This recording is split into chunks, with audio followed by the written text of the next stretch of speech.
दुर्भाग्य था इस देश का कि गोवंश नष्ट हुआ। अंग्रेजों ने गोवध की परंपरा आरंभ की, फिर देश स्वतंत्र हुआ, उसके बाद भी गोवध बढ़ता चला गया। और अब स्थिति ये है कि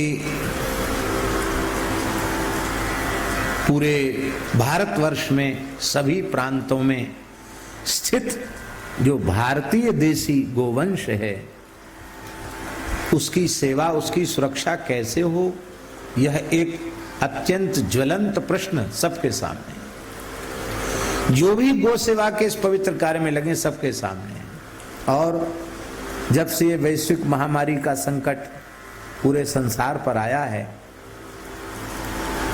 देश का व्यापार व्यवहार थम सा गया है, आर्थिक हानि भी बहुत हुई है, हो भी रही है।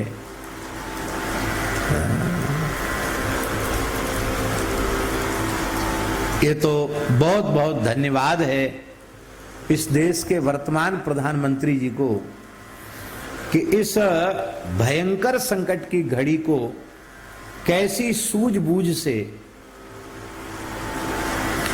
कैसे विवेक से वे संभाल करके ले चल रहे हैं और कितनी उदारता पूर्वक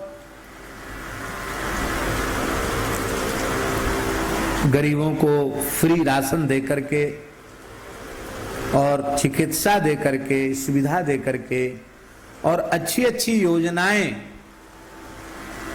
लागू करके सर्वजन हिताय सर्वजन सुखाय कार्य कर रहे हैं।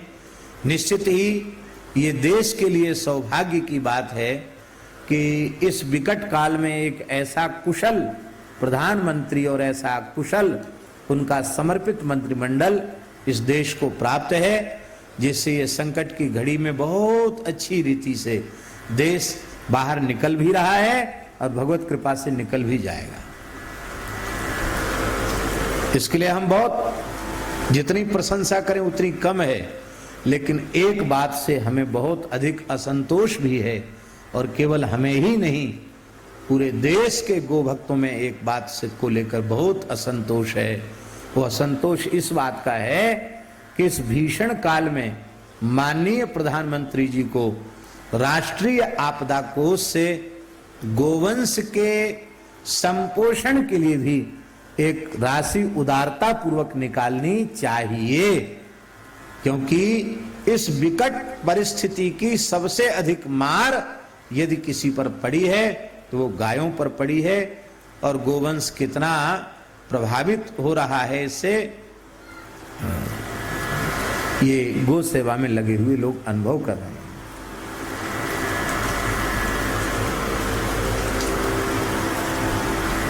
हम लोग आशावादी हैं, फिर भी विचार करते हैं कि शायद अभी कुछ ऐसी परिस्थिति हो और निकट में जरूर उनके मन में गोवंश के संरक्षण संवर्धन को लेकर कोई पवित्र भावना होनी ही चाहिए।